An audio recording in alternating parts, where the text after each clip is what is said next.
I just wanted to first just kind of touch base on something that's still a bit bothersome to me, that while we are in the midst of this pandemic and while we are in the midst of this election season, I think some people, meaning those of us in the room, but maybe those across the world, we maybe may have taken our eye a little bit off of what's happening right now in the real world, which is, you know, this holiday season and how it's going to impact our young people.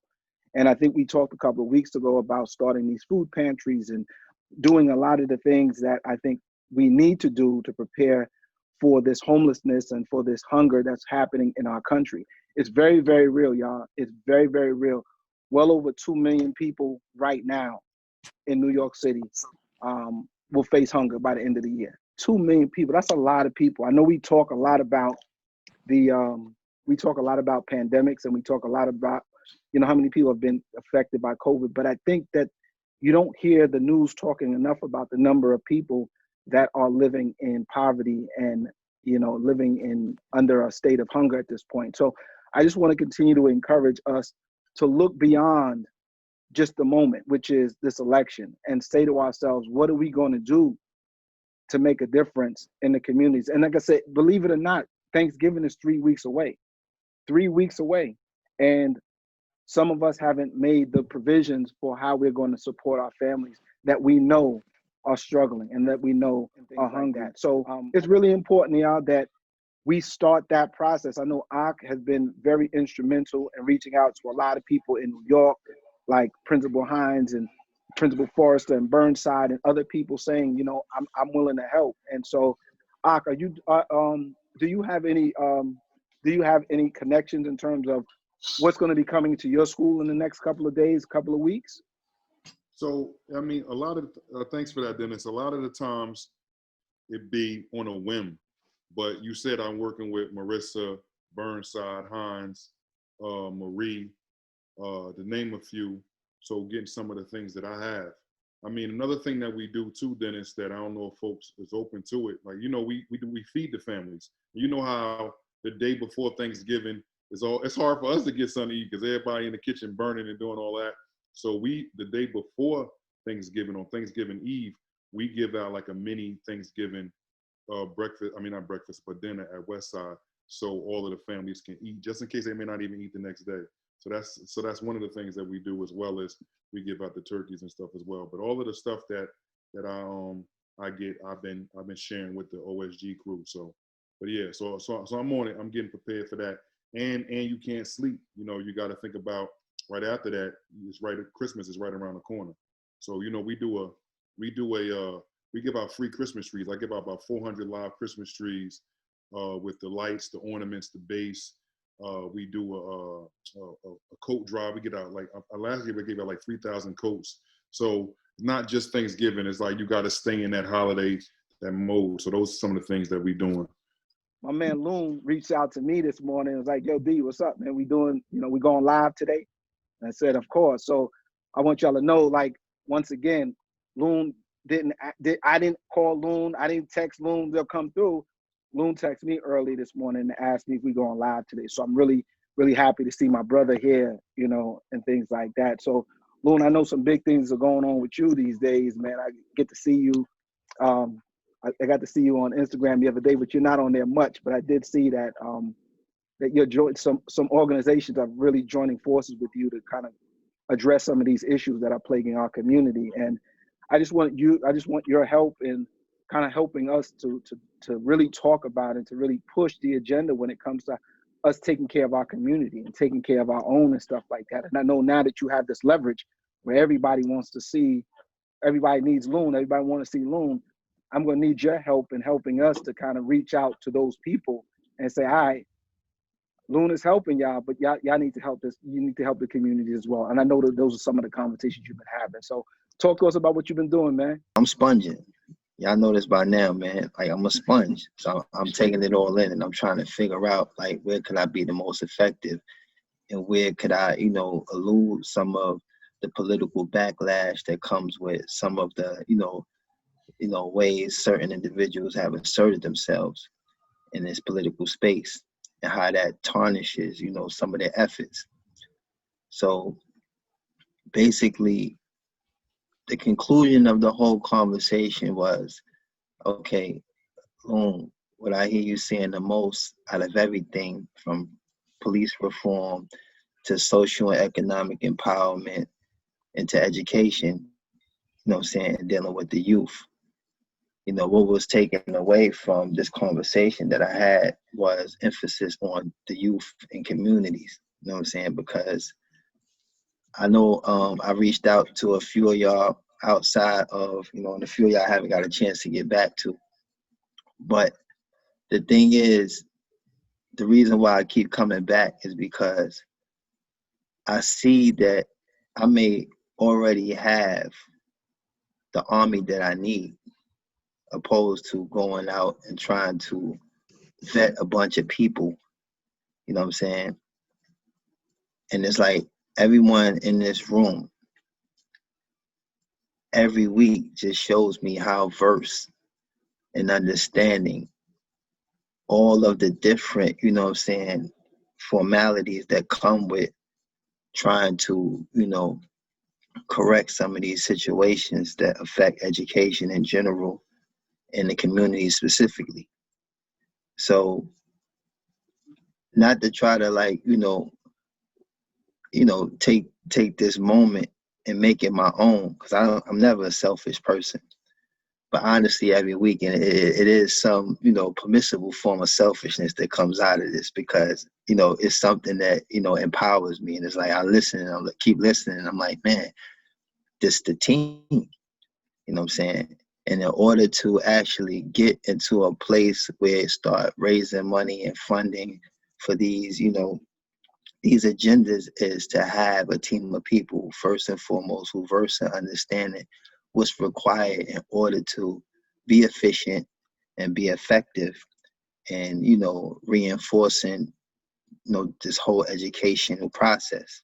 Us as a culture, we got to take care of ourselves. We know our oppressor won't. And I'm looking for other ways to make this happen. And this is such a big thing for me, for the culture. It's such a smart thing. I think the world needs to see it. And I got with Beyond Meat. I think But Dame, let me say this to people real quick about that. And I want people to understand, Dame, you didn't even hear our earlier conversation. And we were talking about taking care of our communities in the midst of this hunger pandemic that many of our families are going through. And I want to give you a shout out before you introduce our guest, because I think it's, mind you, you're in California, you're Dame Dash, and you're still finding ways to help make a difference. And so the guest that you brought on is right in time, right in alignment with this conversation, because it's not simply about just talking it. You know what I'm saying? Like you keep saying to people, it's about, you know, it's about that action. That's Dame saying it's about that action. And the guest that you brought on is going to help tackle this issue. And I think, you know, I just wanted to, you know, give honor and, you know, shout you out, Dame, because as I said, I know how much you've put into creating this partnership with your guests, with our guests today. And I just know that I've been part of daily conversations with you, and I know you've been very, very stubborn about making sure that people get, you know, get me those numbers, get me those schools. And so I just wanted to shout you out before you introduce our guest, because definitely it means a lot to me to know that you're not just talking it, but you're actually working and walking that talk. Well, thank you for that, Dennis. But what you brought to my attention was the churches had these food pantries, and they were feeding the neighborhoods, and the churches are out of business, and that the schools are actually now not only feeding the schools, but the lines are filled with people that aren't from the school, and, you know, it's getting worse. And, you know, also health is a big initiative for me as well, and I don't think it's taught, and I think there should be alternatives than just turkey. So my friend from Beyond, you know, I think I told her about it and everything that was going on. So without further ado, I don't know what the title is, but what's Beth's title? But she's killing it over there. I just wanted to introduce my friend Beth. You there? I'm here. Nice to meet you all, and thank you for that introduction. I'm really happy to be here with you guys today. Hi. First, I want to just say thank you for the tireless work that you guys are doing. You guys are doing the hard stuff. You're out there every day educating kids and working to make them better, and it's so appreciated. And I think that mission is so aligned with our CEO's mission. And when he founded Beyond Meat, he had 4 mission pillars that he wanted to make sure we tackled, and that was human health, saving the planet, animal welfare, and our environment. And what's so great about Dame is that he's helping us craft that health narrative in a way that people can understand it. But what I want to be able to do is give you food for your schools, so you can have they can eat, obviously, and we can do that as several different ways depending on what's best for you, whether it's just shipping you product, and then you could even host fundraisers with it, And then the other area is we created a school curriculum that's available to any school through a company called Everfi, and we funded it, and it teaches kids about sustainability and how their role in the world affects them, and it's available to any teacher across the country. And if you guys have any interest in that curriculum, it's free to you. Could I also mention that we have Mayor Sean Patterson from Mount Vernon, New York in the room, and she had a quick question that she wanted to ask you as well. And then Sure. Kimberly, I know, also had her hand up as well. Great. Mayor Patterson? Madam Yes, Mayor? I'm sorry. I was just grabbing, I asked for my recreation commissioner come up, and I have my youth bureau commissioner in here now. So here in the city of Mount Vernon, we do a lot of food security, insecurity programs. We pretty much distribute the food through our Department of Recreation, or really our Department of Recreation, our Youth Bureau, our Office of Senior Services, and our Office of Veterans Affairs collectively have become our cross-functional team of human services. They are our forward-facing agencies that really serve the community and touch the community. And I know already this year we have distributed over 1 million pounds of fresh produce to the community here in Mount Vernon. We have delivered over 70,000 meals now, hot meals throughout the community. And then we also are working with our school district, because our school district has the grab and go meals. I want to start giving you access to my team, because I don't do this by myself. I'm happy to have an incredible team. So if there are different things and issues that you want to tap into, please know that we can connect you with some of our leadership here in the city. And then my deputy commissioner, I have an incredible deputy. I have my police department. So, whatever it is that you're looking to do, we will connect you to our team. And just think of the topics, and then we will have them come in and Zoom with you and have the conversations that you want to have through OSG. Because one of the things I know that you want to do more of is coordinate between school and government. And since we're government, we can let you know how we're coordinating with school and maybe some alternative ways you may be able to approach your local governments, or not just the larger mayor's office in New York City, but the governmental agencies or the common councils within your district. Well, this is all absolutely incredible, and I want to support and help in any way that I can. If you connect us, I will take care of it from here. I just wanted to know it was real, and also hoping that we can grow the relationship, make sure the world sees the relationship, knows how the relationship was curated. This was not done by corporate to corporate or Board of Education. This is OSG. So we're having a discussion now just about ways that we could provide alternatives to families, whether it's through Beyond Meat or other avenues. The whole concept here is that we want to make sure that our families don't go hungry under our watch, you know what I'm saying, or anybody's watch. So that's what we're talking about today. And I thought, when Loon texted me just now about you, it would be great for you to kind of tap into how this can help these principals in the room. These are school principals. How can it help them to change that narrative in their school that they're fighting against child hunger? Okay, so this is perfect. So currently, I'll just break down the on a global level how paid meals work, and then I can break it down on a specifically maybe this for schools also. Okay, so the way paid meals work is we allow the general public, like you and I, are able to buy meals for people in need through participating restaurants. So there's 54 million people in the United States right now that are going through hunger right now.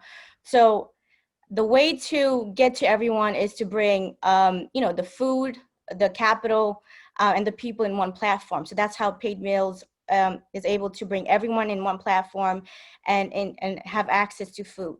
So let's say in schools, let's say a teacher has 30 students in a class. Out of 30 students, let's say 15 of them are hungry, right? Like their parents are not working and so on and so forth. We can actually say the school can set up an account. It's called a corporate account. And they can allocate the funds from different restaurants that this family can pick up the meals from. So there's about 7 or 8 ways to actually give the meals to people in need. So there's any way you can manually imagine giving back to somebody, we can do it automatically. Kiyoki, is Dr. D Nice on here?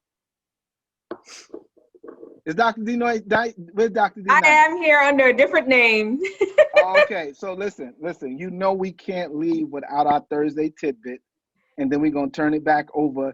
We're gonna let Dame say some things, and then we're gonna have Malik talk about what he did. So, I know you got some words of wisdom for us. Yeah, I do. Especially, I in a couple of the conversations, stress came up, and I know everybody's a little anxious about the situation going on with the election. We're hoping by now we'd know what's going on. And I just really wanted to give some real life practical tips about what you can do when you're feeling stressed out and anxious, when that feeling just rises up in your body. It's not a very relaxing feeling, it's overpowering. And what's going on is there's some really powerful hormones going on in your body. One of them, which is called epinephrine. It's important when it's important, but for it to be around in your body all the time, it can really cause a lot of damage, like high blood pressure, strokes, just a lot of inflammation. So one thing to do when you're feeling anxious and depressed right in that moment is just taking some deep breaths. 5 deep breaths. When you're breathing in, make sure your belly is going out. And what that does, it really expands the entire part of your chest and getting as much air into your lungs as possible. So you're breathing in, your belly's going out. And when you're breathing out, your belly is going in to squeeze all that air out of your body. You do that 5 times, and that's actually what it's doing. It's not just bringing extra oxygen into your body, it's actually massaging a nerve that's called the vagus nerve. And that's the nerve that is in charge of relaxing your body. So taking those really deep breaths to massage your vagus nerve and just calm your body down. Use your body's natural biology, natural physiology to help you just calm down. So anytime you're feeling worked up and anxious, take those 5 deep breaths, and I promise you, it'll be like a miracle in your life. There you go. Thank you so much, Dr. D Nice. As always, we can never close out without hearing from you.